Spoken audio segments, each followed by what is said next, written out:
What's up, everyone, and welcome to this week's Cybersecurity Weekly, where we review the security events that happened in the last week. As always, I have broken them down in the timeline so that you can jump around as you wish. If you find my work valuable, of course, I ask you to hit the like button and subscribe to my channel. Let's jump in and see what happened in last week. Oh, drat these computers. They're so naughty and so complex. I could pinch them. We start off with phishing. Crooks have already started exploiting the interest in the Omicron COVID-19 variant and are using it as a lure in phishing attacks. People are interested in the spreading of the new variant, the efficiency of the vaccines, and the measures that will adopt the states to prevent this spreading, and threat actors are attempting to take advantage of this situation. An Omicron COVID-19 campaign was spotted by UK authorities, and the National Health Service, or NHS, is warning about the Omicron COVID-19-themed phishing attacks. These phishing messages offer a free Omicron PCR test that will allegedly allow recipients to avoid restrictions. One of the samples, shared by the UK's Consumer Protection Organisation, and published by Bleeping Computer, were sent by the email contact-nhs@nhscontact.com in the attempt to make emails more credible. Upon clicking on the link embedded into the message, recipients are redirected to a fake NHS website where they need to apply for a COVID-19 Omicron PCR test. The recipients have to fill a form with their data, name, date of birth, home address, mobile phone number, and email address, some security questions like your mother's maiden name, and finalize the procedure by making a payment of £1.24, or $1.65. Clearly, the scammers aim at stealing the payment details of the recipients while making the payment. Authorities are urging the citizens to be aware of suspicious emails or text messages that may be asking for financial details, like credit card data, banking data. The NHS never asks for financial details in legitimate email correspondence. We move on to patches. Mozilla has addressed a heap-based buffer overflow vulnerability, CVE-2021-24084 in its cross-platform network security services, or NSS, set of cryptography libraries. Network Security Services is a set of libraries designed to support cross-platform development of security-enabled client and server applications. Applications using NSS can support SSL version 3, TLS, PKCS number 5, PKCS number 7, PKCS number 11, PKCS 12, SMIME, X.509 version 3 certificates, and other security standards. The flaw ties the way the libraries handle DER-encoded DSA or RSA PSS signatures in email clients and PDF viewers using vulnerable NSS versions. The vulnerability was discovered by Project Zero researchers Tavis Ormandy. The vulnerability affects NSS versions 3.68.1 and NSS 3.7.3 and doesn't impact Mozilla Firefox. The flaw was addressed with the release of NSS 3.7.3.0. Ormandy recommends vendors or producers using the NSS to update their library. Opera has patched a severe cross-site scripting to remote code execution web browser flaw. The browser maker runs a technical blog series on the most interesting vulnerabilities reported through its private bug bounty program.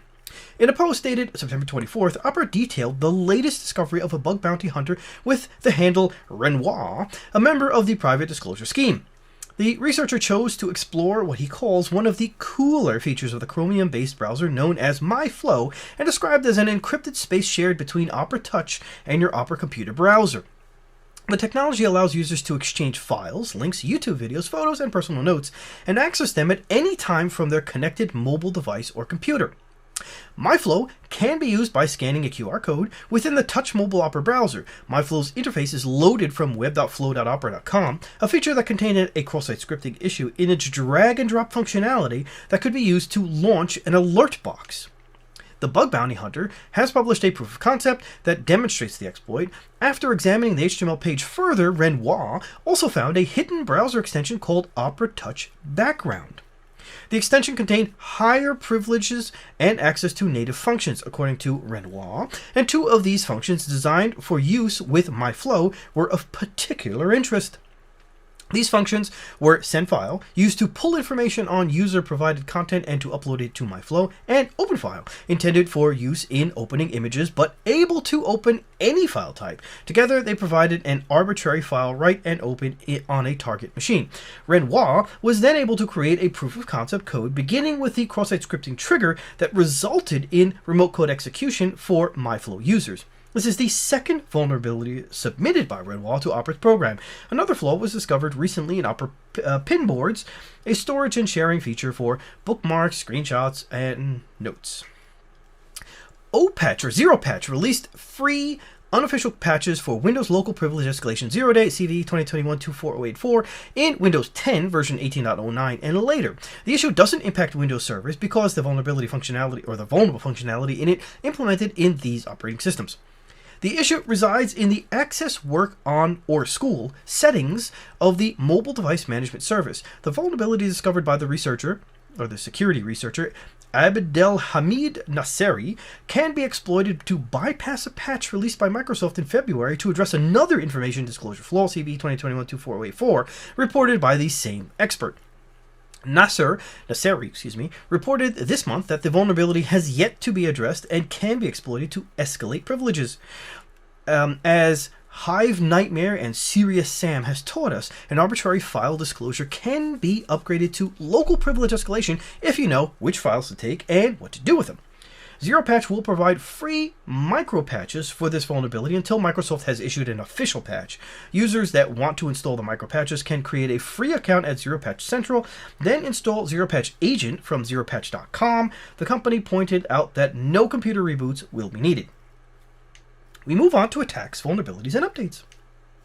Threat actors this week have hacked the decentralized finance platform BadgerDAO and have stolen $120.3 million in crypto funds, blockchain security firm PackShield reported. Most of the stolen funds, over $117 million, were Bitcoin, while the rest of the stolen assets were stored in the form of interest-bearing Bitcoin, a form of tokenized Bitcoin, and Ether.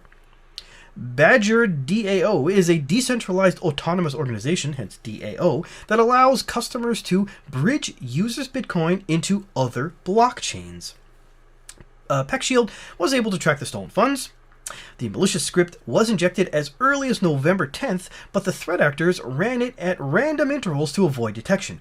BadgerDAO notified US and Canadian authorities and is investigating the security breach with the help of forensics firm Chainalysis. Once Badger discovered the unauthorized transfers, it paused all smart contracts. It also advised users to decline all transactions to addresses that are under the control of the attackers. According to the Verge website, Badger is investigating how threat actors had access to Cloudflare via an API key that should have been protected by two-factor authentication. While the attack didn't reveal specific flaws within blockchain tech itself, it managed to exploit the older Web 2.0 technology that most users need to use to perform transactions. Multi-factor authentication systems protect our accounts against many phishing schemes or bulk credential stuffing attacks. Still, experts have repeatedly warned about targeted phishing attacks that can bypass it, while toolkits to automate the process have been around for years, according to the Verge website. All the blockchain smart contract audits in the world, and people lose $120 million to Cloudflare API leak by a sloppy team where a dude passes a new approval to his contract in the site header. We still have a long way to go, a member of the team said. I'm sure we'll have some mitigation procedures proposed after this, read the comment of another user within Badger's Discord. Now, DeFi, or decentralized financial platforms, are under attack, according to a report published by Atlas VPN in August. The DeFi hacks accounted for 76% of all hacks between January and July. The report states that over $129 million were stolen in DeFi attacks in 2020. Security researchers and editors with the German IT magazine Chip have discovered 226 potential security defects in 9 Wi-Fi routers from known manufacturers: ASUS, AVM, D-Link, Netgear, EDMX, TP-Link, Synology, and Linksys. Millions of users are potentially impacted by these vulnerabilities. The router affected by most of the flaws found by the researchers is a TP-Link Archer AX6000. Experts discovered a total of 32 vulnerabilities, followed by Synology RT2600AC with 30 issues, and by Netgear Nighthawk AX12 with 29 bugs. Experts also found tens of vulnerabilities in Netgear Nighthawk AX12, Asus ROG Raptor GT AX11000, Edimax BR64738X, Linksys Velop MR9600, AVM Fritzbox 7530AX, and AVM Fritzbox 7590AX. The researchers analyzed the network devices using IoT Inspector's security platform, which checked for thousands of CVEs and security flaws. Now, the most common issues discovered by the experts were outdated Linux kernels in the firmware, outdated multimedia and VPN functions, and the presence of hard-coded credentials, the use of insecure communication protocols, and weak default passwords. A flash alert published by the FBI has reported that the Cuba ransomware gang breached the networks of at least 49 U.S. critical infrastructure organizations. The FBI has identified it as of early November 2021 that Cuba ransomware actors have compromised at least 49 entities in 5 critical infrastructure sectors, including, but not limited to, the financial, government, healthcare, manufacturing, and information technology sectors, reads the flash alert published by the Federal Bureau of Investigation. Cuba ransomware has been active since at least January 2020. Its operators have a data leak site where they post exfiltrated data from their victims who refuse to pay the ransom. The ransomware encrypts files on the targeted systems using the .cuba extension. Cuba ransomware has been actively distributed through the Hanseater malware, a commodity malware that partnered with ransomware gangs to help them gain initial access to targeted networks. The Hanseater downloader has been active since at least 2016 for dropping Pony and Vaultrack. As a loader, it has been used to download other malware families such as Ficker, Stealer, and NetSupport.rat to compromised hosts. The Hanseater malware is distributed through phishing emails or using compromised credentials, exploiting Microsoft Exchange vulnerabilities or legitimate remote desktop protocol tools to gain initial access to a victim's network. The report also states that Cuba ransomware operators also abuse legitimate Windows services like PowerShell or PSExec and other unspecified services to remotely execute malicious code and launch their ransomware. According to the report, Cuba ransomware operators received at least $43.9 million in ransom payments out of $74 million in ransom that they requested.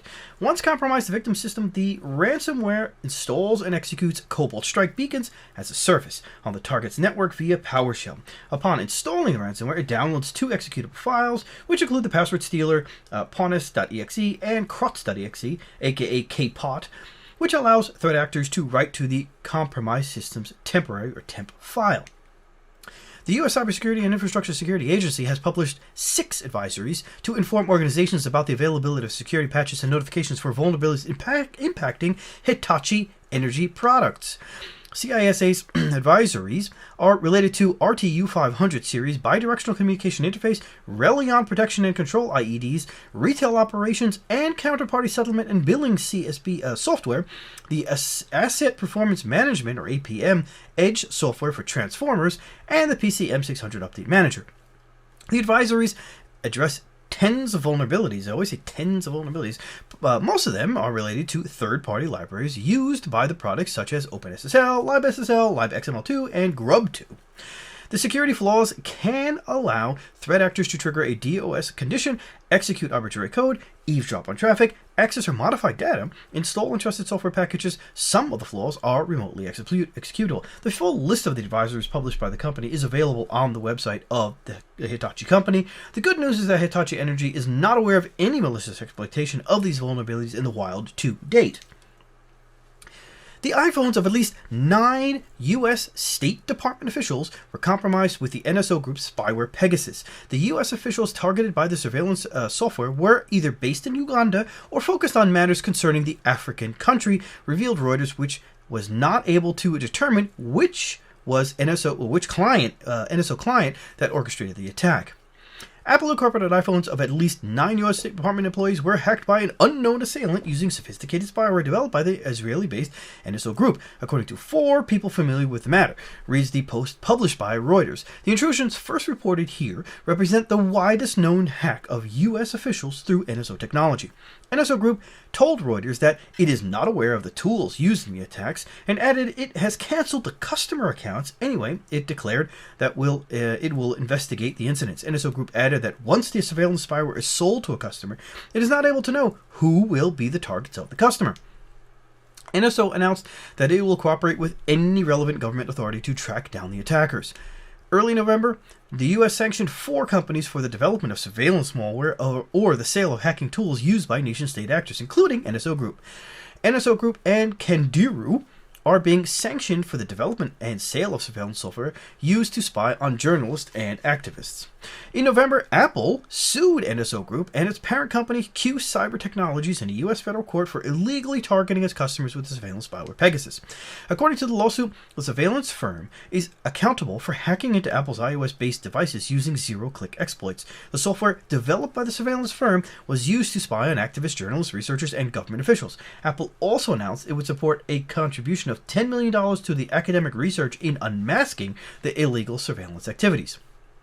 A mysterious threat actor, tracked as KAX-17, has run thousands of malicious Tor relay servers since 2017 in an attempt to de-anonymize Tor users. KAX-17 ran relay servers in various positions within the Tor network, including entry and exit nodes. Researchers at the Tor project have removed hundreds of servers set up by the threat actor in October and November 2021.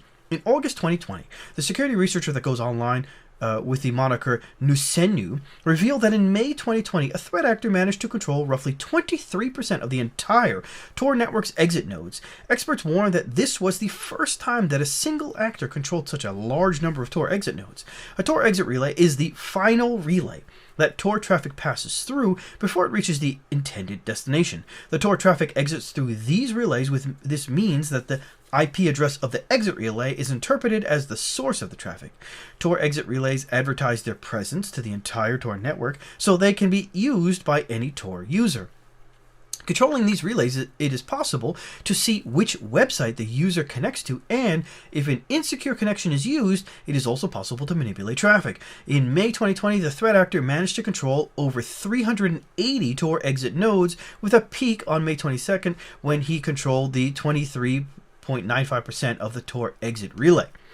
Nusenu told the record that it has observed a recrudescence of the phenomenon associated to the same attacker. Most of the Tor relay servers set up by the KAX-17 actor were located in data centers all over the world and are configured as entry and middle points primarily. Nusenu pointed out that, unlike other threat actors he analyzed in the past, the KAX-17 group only operates a small number of exit points. This circumstance suggests that the group is operating to track Tor users within the anonymized network. Nusenu also believes that the KAX-17 is an apt group. Some insights on the KAX-17 profile provided by the researcher in a post active since at least 2017. Sophistication is non-amateur level, and persistence uses large amounts of servers across many, more than 50 autonomous systems, including non-cheap cloud hosters like Microsoft. Operated relay types. Mainly non-exit relays were created, entry guards, and middle relays, and to a lesser extent, Tor exit relays. It's known concurrent running relays peaks of more than 900 relays. Known advertised bandwidth capacity peak with a peak of 155 gigabytes a second. Known probability to use KAX-17 as first hop guard peak was 16%. Known probability to use KAX-17 as second hop, or the middle, peak 35%.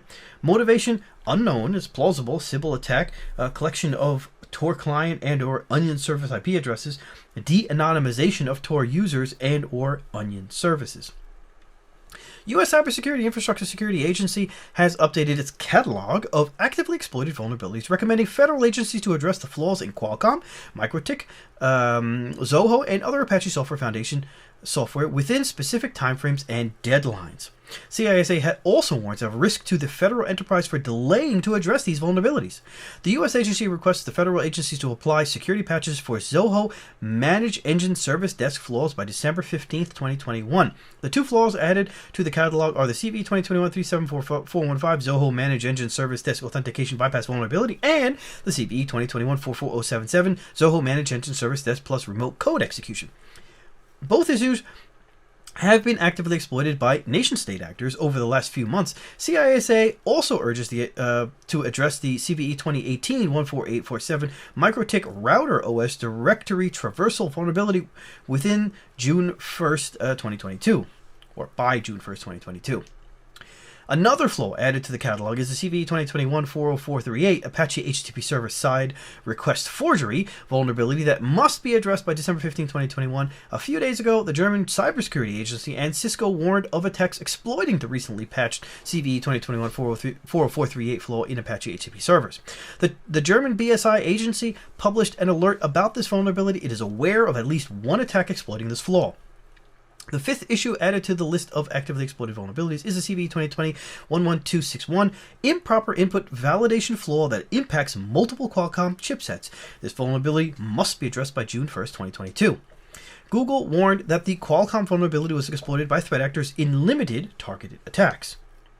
Russian communications watchdog Roskomnadzor tightens the control over the internet and blocked access to 6 more VPN services. The latest banned services are BetterNet, Laterne, XVPN, Cloudflare Warp, Tachyon VPN, and Private Tunnel. The total number of banned VPN products reached 15.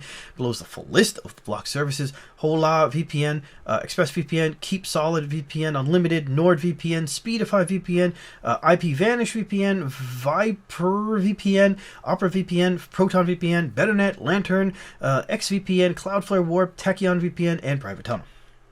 Russia's internet watchdog sent a request to inform the Center for Monitoring and Control of the Public Communications Network about the ban of the services from the systems of all registered Russian companies and public organizations. The companies were banned because they did not meet the demand of the Roskomnadzor to connect their systems to the Federal State Information System. In September, Russian communications watchdog Roskomnadzor blocked access to the Ola VPN, ExpressVPN, KeepSolid VPN, Unlimited, NordVPN, Speedify VPN, and IPVanish VPN. Russian communications watchdog argued that VPNs could be abused for illegal activities online, including terrorism and child pornography. However, the watchdog made some exceptions for companies that leverage VPNs for their operations. For this reason, the regulator created a whitelist of software and apps that will be able to continue using VPN providers. Russians ordinary use VPN services and other anonymizing services to access blocked content and bypass censorship. In the following graph, or in a graph, they show that the continuous growth of the number of Tor users in Russia. In 2017, Russia's parliament voted to ban web tools that could be used by people to surf outlawed websites, and the Duma approved the opposed bill to oblige anyone using an online message service to identify themselves with a telephone number. The bill prohibited the use of any service from the Russian territory if they could be used to access blacklisted websites. VPN operators and proxy services operating in the country must register themselves with the government regulatory authority. Since May 3rd, 2018, Russia's Media and Communication Regulatory Authority, Roskomnadzor, blocked over 50 virtual private networks, the VPNs, web proxies, and anonymizing networks. Researchers from security firm Sansec recently discovered a new Linux remote access Trojan rat, tracked as cronrat, that hides in the Linux task scheduling system, or cron, on February 31st. Cronrat is employed in megacard attacks against online stores, web stores, and enables attackers to steal credit card data by deploying online payment skimmers on Linux servers. While investigating Cronrat infections in North America and Europe, the researchers spotted a new malware dubbed NGIN-RAT for NGINX rat that hides on NGINX servers, bypassing security solutions. Like Cronrat, also NGIN-RAT works as a server-side megacart. It injects itself into an NGINX process. Experts pointed out that a rogue NGINX process could not be distinguished from the original. NGIN-RAT essentially hijacks a host NGINX application to masquerade its presence. To do that, NGIN-RAT modifies core functionality of the Linux host system. When the legitimate NGINX web server uses such functionality, like DLOpen, NGIN-RAT injects itself. The result is a remote access Trojan that is embedded in the NGINX process, reads the analysis published by the experts. On a typical e-commerce web server, there are many NGINX processes, and the rogue NGINX looks just like the others. The researchers discovered that NGIN-RAT is delivered using Cronrat, and both allow attackers to maintain remote access to the infected system.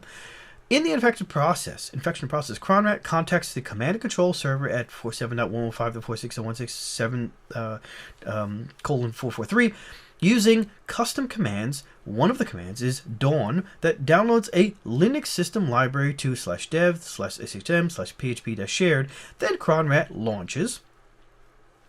Experts explain that NGINRAT hides in a legitimate NGINX hosted process or host process. A /proc/pid/exe will point to NGINX. Another trick that makes the analysis of the malware challenging is that the library code is only written in memory and cannot be examined after its launch. The use of the LD_L1 or L1 brary for library/pass with typo is an indicator of compromise. In order to find malicious processes, admin can run a specific command. App groups from China, India, and Russia have used a new RTF, or rich text format, template injection technique in recent phishing attacks. The technique was first reported by the security firm Proofpoint Spotted, which observed phishing campaigns using the weaponized RTF template injection since March 2021. The experts believe that nation-state actors will continue to use the technique in future campaigns. The RTF template injection technique abuses legitimate RTF template functionality to subvert the plain text document formatting properties of the file and retrieve a malicious payload from a remote server instead of a file resource via an RTF's template control word capability. The feature used by attackers allows to load an RTF template from a specific URL resource instead of a local file resource. Threat actors simply replace a legitimate file destination with a malicious download link. Experts pointed out that the technique has a lower detection rate by public antivirus engines when compared to the Office-based template injection technique.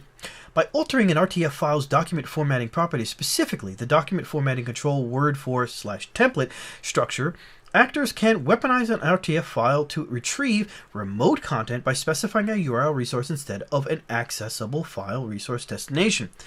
In the attacks observed by the researchers, threat actors used Unicode sign character notation to obfuscate the URL value included in the RTF file. The trick was used in the attempt to evade static detection signatures in antivirus engines.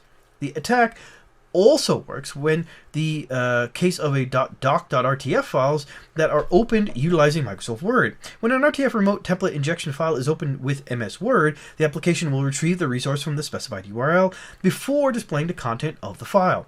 Proofpoint reported it observed the technique was used by Do Not Team, Gameradon, and a TA423 app group.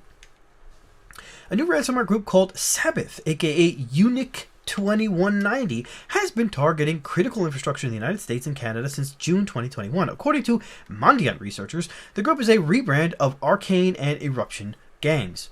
According to a warning from Mandiant, the group previously operated under the names of Arcane and Eruption and was observed last year deploying the Roll Coast ransomware.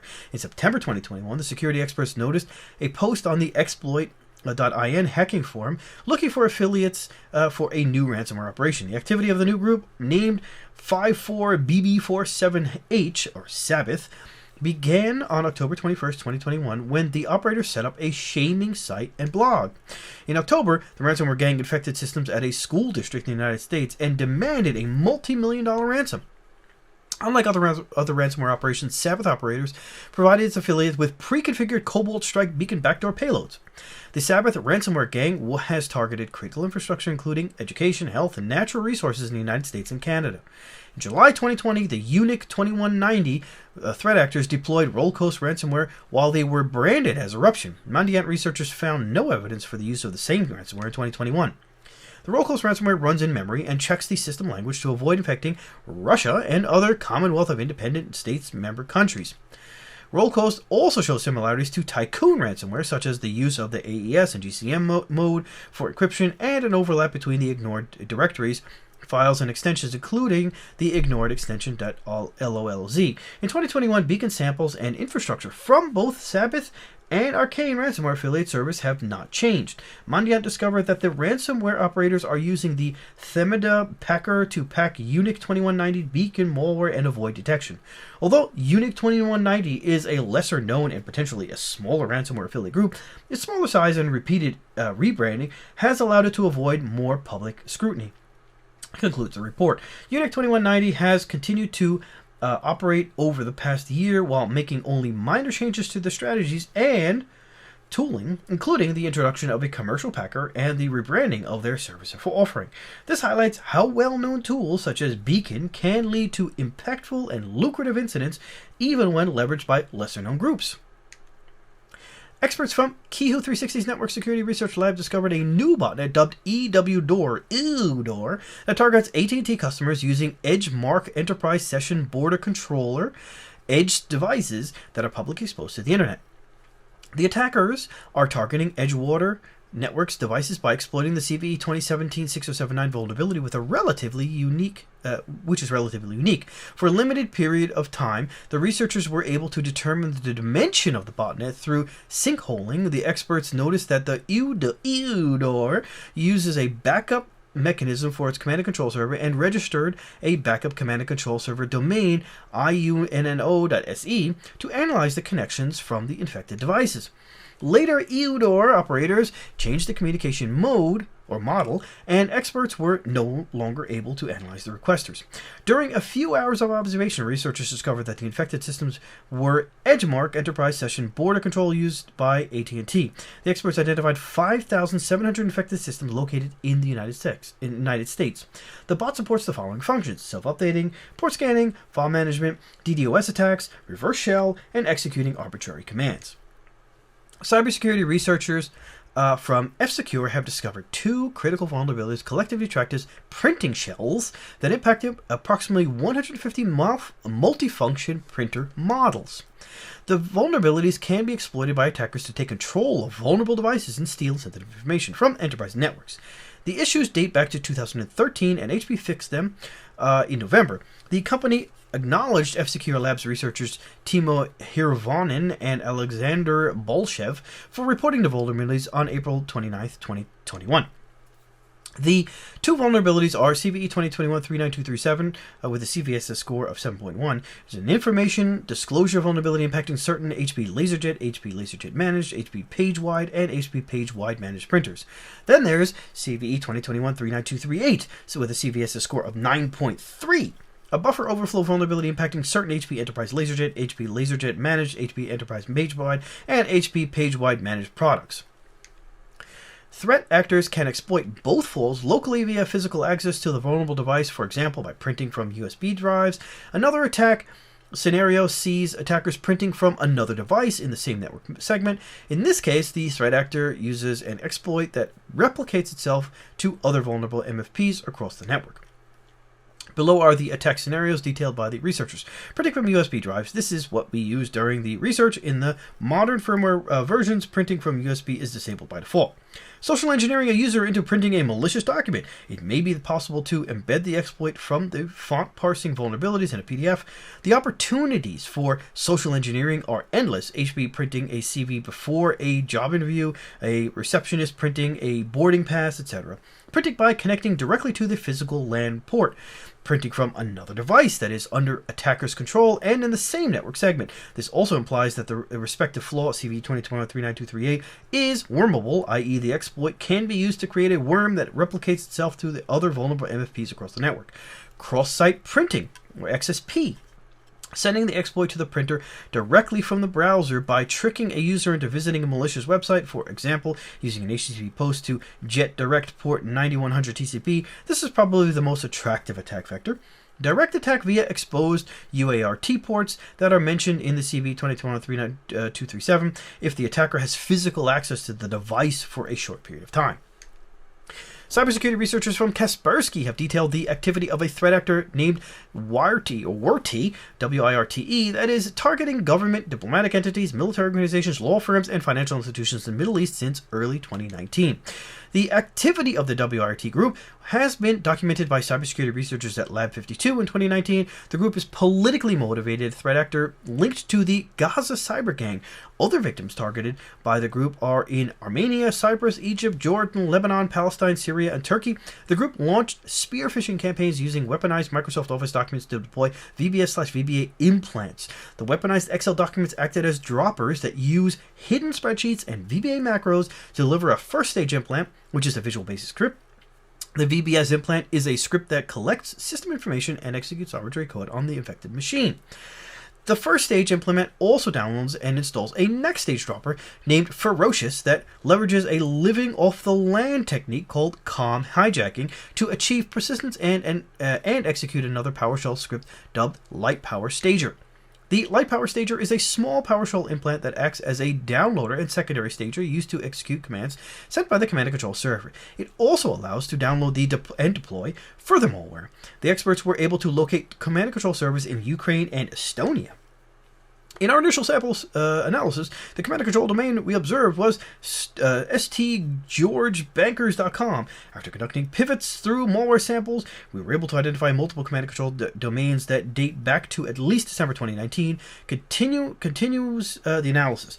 These command and control domains were occasionally behind Cloudflare to obscure the real command and control IP address. Thanks to collaboration with our partners, we were able to gather some of the original command and control IP addresses, which allowed us to discover that the servers are hosted in Ukraine and Estonia.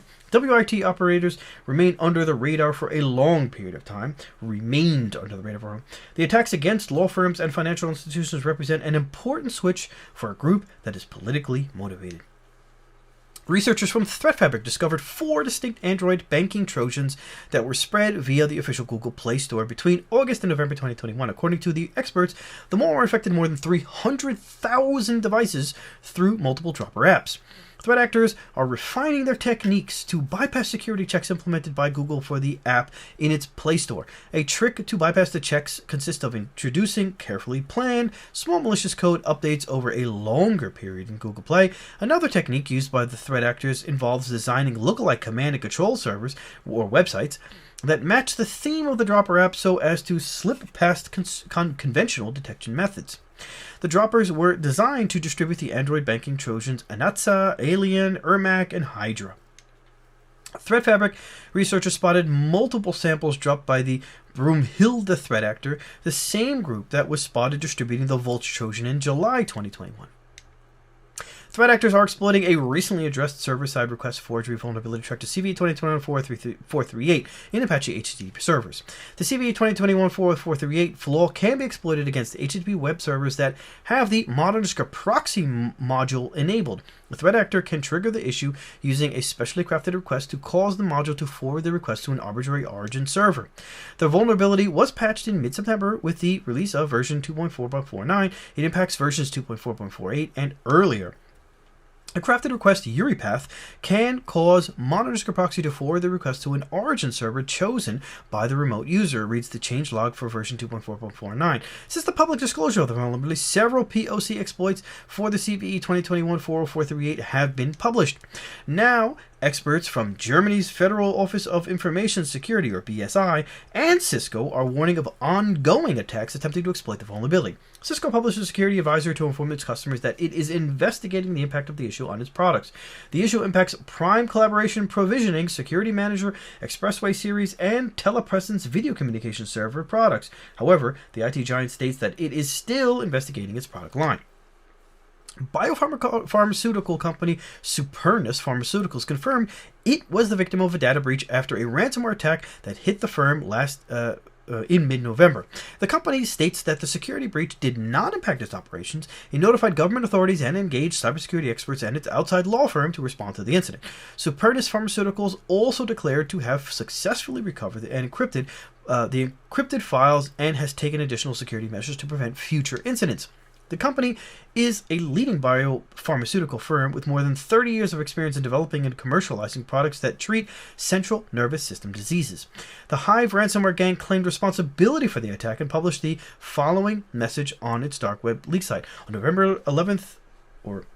On November 14th, 2021, Supernus's network was compromised, encrypted, and 1.5 terabytes of data were exfiltrated. Since then, Supernus Incorporated was in constant negotiations to prevent a disclosure of this incident because of pending acquisition of Adams Pharmaceuticals Incorporated on November 24th. Supernus Incorporated filed this document. There's a link to the document. The document has no information about the breach. Supernus partners and consumers have to be aware about the company's unethical behavior. Basically, Hive is calling them out, saying that they did not publicly report this attack. The Hive operators claim to have stolen 1.5 terabytes of data. They also pointed out that the leak of the stolen info could have a serious impact on the ongoing acquisition of Adams Pharmaceuticals Incorporated. The company added that it has not paid any ransomware.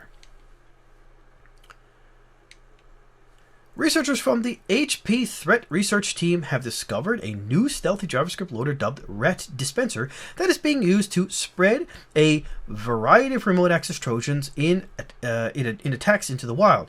Experts pointed out that the use of JavaScript is uncommon as malware file format, and for this reason, it is more poorly detected. The loader is highly evasive. At the time of the analysis, it had only 11% detection rate on VirusTotal. HP experts confirmed that it was employed to distribute at least 8 rat families during 2021: Strat, WSH-Rat, Adwind, Formbook, Remcos, PandaStealer, GhouLoader, and Ratty. The experts believe that the threat actors behind the Rat Dispenser may be operating a malware-as-a-service model. The attack chain starts with a phishing email using a JavaScript attachment using .txt.js double extension to trick victims into believing that they are opening a harmless text file. Upon launching the malicious code, the JavaScript decodes itself at runtime and writes a VB script file to the temp folder using command.exe. Then the VB script downloads and executes the final rat payload. HP researchers run a retro hunt over the last 3 months with this Yara rule and identified 155 rat dispenser samples belonging to 3 different variants. The experts also developed and wrote a Python script to recover the final payload and discovered that 145 of the 55 samples, or 94%, were droppers. Only 10 samples were downloaders that communicate over the network to download a secondary stage of malware. 8 malware families delivered as payloads. All the payloads were remote access Trojans, keyloggers, and information stealers. Strat and WSH-Rat accounted for 81% of the samples analyzed by the researchers, and HP researchers published a set of hashes or URLs or Yara rules and extraction scripts in the HP Threat Research GitHub repository. North Korea-linked Apt Group posed as Samsung Recruiters is a spear phishing campaign that targeted South Korean security companies that sell anti-malware solutions, Google Tag researchers reported. According to the Google Threat Horizons report, these state-sponsored hackers sent fake job offers to employees at the security companies. Google Tag researchers reported that the same group, tracked as Zinc, also targeted security researchers in past campaigns. The attackers used a malformed PDF claiming to be a job description for a role at Samsung. For this reason, the recipient was not able to open it and contacted the sender, that in turn provided him with a link to a secure PDF reader app. The app, which was stored in Google Drive, was a tainted version of the legitimate PDF reader PDFtron. Upon installing the app, a backdoor is established on the victim's devices. The activity of the Zinc Apt Group, aka Lazarus, surged in 2014 and 2015. Its members used mostly custom-tailored malware in their attacks. This threat actor has been active since at least 2009, possibly as early as 2007, and it was involved in both cyber espionage campaigns and sabotage activities aimed to destroy data and disrupt systems. The group is considered responsible for the massive WannaCry ransomware attack, a string of Swift attacks in 2016, and the Sony Pictures hack. The attackers targeted the researchers through multiple social networking platforms, including Twitter, LinkedIn, Telegram, Discord, and Keybase. Threat actors used a network of fake profiles to get in contact with researchers of interest. In mid-2020, Zinc hackers created Twitter profiles for fake security researchers that were used to retweet security content and posting about vulnerable research. Attackers used Twitter profiles for sharing links to a blog under their control, to share videos of their claimed exploits, and for amplifying and retweeting posts from other accounts under their control. Once established initial communications, the attackers would ask the targeted security researcher if they wanted to collaborate on vulnerable research together, and then shared with it a Visual Studio project. The Visual Studio project used by the attackers included the source code for exploiting the vulnerability, along with an additional DLL that would be executed through Visual Studio build events, which is a backdoor. The recent attacks against South Korean anti-malware suggest the interests of threat actors in compromising the supply chain of South Korean security organizations in order to target their customers. Queensland government-owned energy generator CS Energy said on Tuesday it was responding to a ransomware incident that occurred over the weekend. First reported by Energy Source and Distribution, the company said the incident has not impacted electricity generation at Collide and Cogan Creek power stations, and it was looking to restore its network. We immediately notified relevant state and federal agencies and are working closely with them and other cybersecurity experts, CEO Andrew Bill said. We have contacted our retail customers to reassure them that there is no impact to their electricity supply, and we have been regularly briefing employees about our response to this incident. In response to the incident, ANZ Regional Director at Clarity, Lani Rafidi, said critical infrastructure has been increasingly targeted by ransomware gangs since the infrastructure firms cannot afford any disruptions or downtime. The usual vector for ransomware is via corporate systems and networks, and most organizations in the power sector will segment their operational technology systems from their corporate networks to avoid an attack via this route, Rafidi said. Earlier in the year, Collide suffered a fire in its turbine hall that led to outages across Queensland. Speaking earlier this month, Telstra Energy head Ben Bird said the telco was able to keep the lights on for 50,000 families during that event, thanks to the telco being able to utilize standby power assets, including batteries used in its telecommunication infrastructure to stabilize the grid and address market shortages. Telstra has gained authorization to operate in New South Wales, Queensland, and South Australia, and is looking to enter the energy market during 2022. Last month, the Australian government has announced a new set of standalone criminal offences for people who use ransomware under what it is labeled a ransomware action plan, including a new criminal offence for people that target critical infrastructure with ransomware. The Ransomware Action Plan takes a decisive stance. The Australian government does not condone ransomware payments being made to cybercriminals. Any ransom payment, small or large, fuels the ransomware business model, putting other Australians at risk, Minister for Home Affairs Karen Andrews said at the time. The plan will also roll out a new mandatory ransomware incident reporting regime, which would require organizations with a turnover of over 10 million Australian euro per year or dollars per year to formally notify government if they experience a cyber attack. Criminals have several ways of getting their hands on credit card and debit card information, but one attack method is particularly alarming as victims are virtually defenseless. Even if you do everything by the book and adhere to all safety precautions, there's still a chance that someone could outright guess your account details using brute force. NordVPN recently partnered with independent cybersecurity researchers to analyze a database of nearly 4.5 million payment cards for sale on the dark web. The VPN service provider found that the majority of cards, 1,561,739 to be exact, were from the US. In this region, Visa cards were the most common, followed by MasterCard and American Express. Worse yet, the average cost to buy the details of US-based card was just $5.81. Globally, debt cards were more common on the dark web than credit cards in the data the researchers surveyed, according to NordVPN. This is because hacked debit cards tend to have fewer protections in place to protect victims compared to credit cards. Arguably even more alarming is how hackers are obtaining card details. Database breaches are still a viable route, but hackers are now able to brute force or guess payment card details. NordVPN notes that most systems limit the number of guesses that can be made in a short period of time, but adds that savvy hackers can get around this. Most major payment cards have 16 digits, which may seem pretty secure lengthwise. What you may not know is that there are standards for account numbers, and several digits on your card are identifiers that aren't unique to your individual account. This means hackers have even fewer numbers they need to guess to find a winning combination. Unfortunately, that's not a whole lot of consumers can do to protect themselves from a brute force attack like this, short of abstaining from card use entirely. NordVPN says your best line of defense is to remain vigilant and check your monthly statement for suspicious activity. We now move to other security news. The German cybersecurity authority BSI warns of ransomware attacks over the Christmas holidays, fearing the return of the EwDoor Botnet. During this period, offices are often closed and employees are at home. For this reason, their organizations are more exposed to ransomware attacks. The agency also warns of attacks that could exploit vulnerabilities in Microsoft Exchange to compromise mail servers of German organizations. BSI urges German organizations to patch their systems.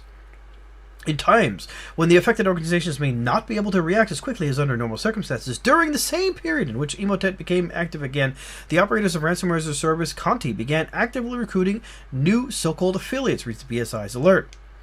The German Cybersecurity Authority also urges organizations to implement preventative measures and increase the level of security to prevent Emotet and other malware infections.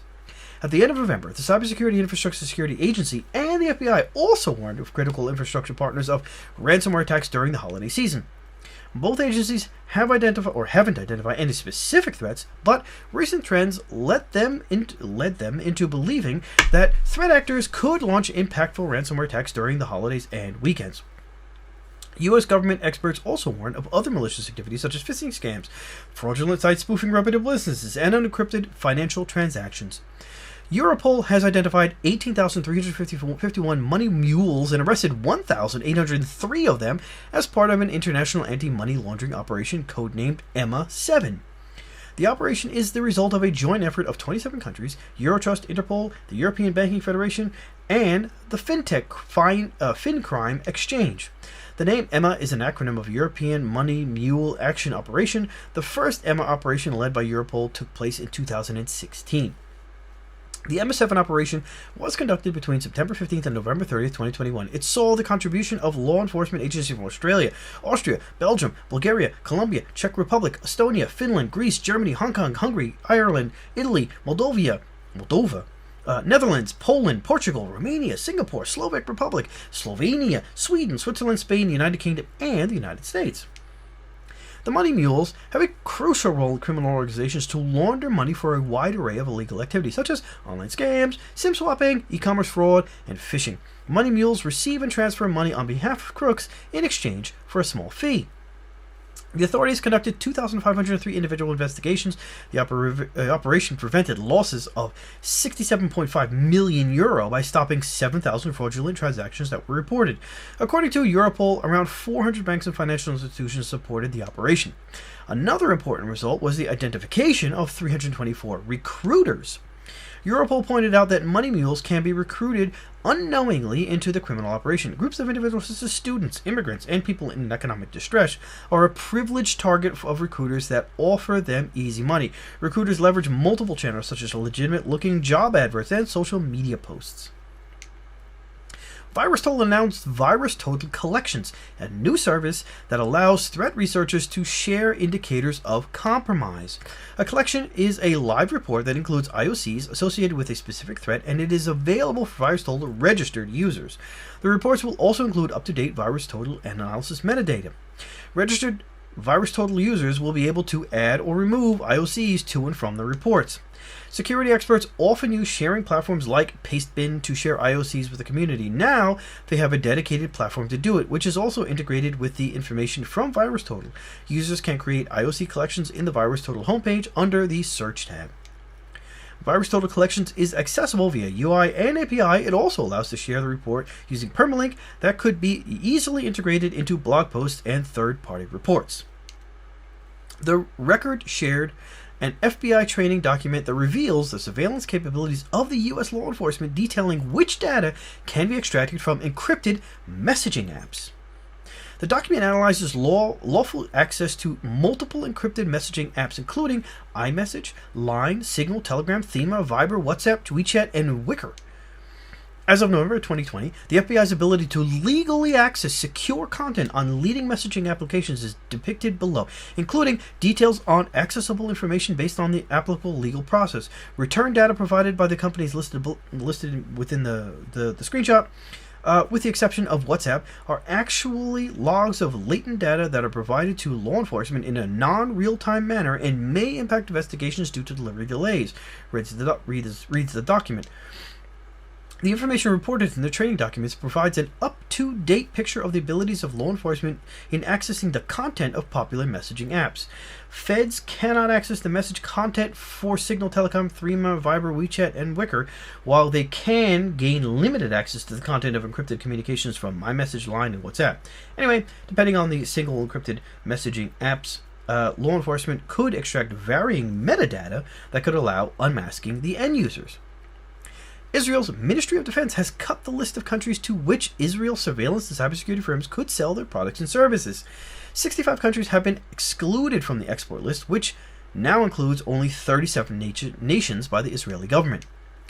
The export list currently only includes Australia, Austria, Belgium, Bulgaria, Canada, Croatia, Cyprus, Czech Republic, Denmark, Estonia, Finland, France, Germany, Greece, Ireland, India, Iceland, India, Ireland, Italy, Japan, Latvia, Liechtenstein, Lithuania, Luxembourg, Malta, New Zealand, Norway, Portugal, Romania, Slovakia, Slovenia, South Korea, Spain, Sweden, Switzerland, Netherlands, UK, and the US. Israel's Ministry of Defense removed from the list countries such as Morocco, Mexico, Saudi Arabia, or the UAE, which because they abused the surveillance software acquired from the Israeli NSO Group. The decision to cut the list comes after the announcement of the Commerce Department's Bureau of Industry and Security to sanction 4 companies for the development of spyware or the sale of hacking tools used by nation-state actors. The firms are NSO and Kandiru from Israel, Computer Security Initiative Consultancy Pte. Limited from Singapore, and Positive Technologies from Russia. NSO Group and Kandiru are being sanctioned for the development and sale of surveillance software used to spy on journalists and activists. Recently, Apple has sued NSO Group and its parent company, Q Cyber Technologies, in a U.S. federal court for legally targeting its customers with the surveillance spyware Pegasus. According to the lawsuit, NSO Group is accountable for the hacking into Apple's iOS-based devices using zero-click exploits. The software developed by the surveillance firm was used to spy on activists, journalists, researchers, and government officials. With that, I say thanks for watching. Don't forget to share and subscribe, and smash the bell if you haven't already, and I'll see you on the next episode. Take care. Don't forget to ride!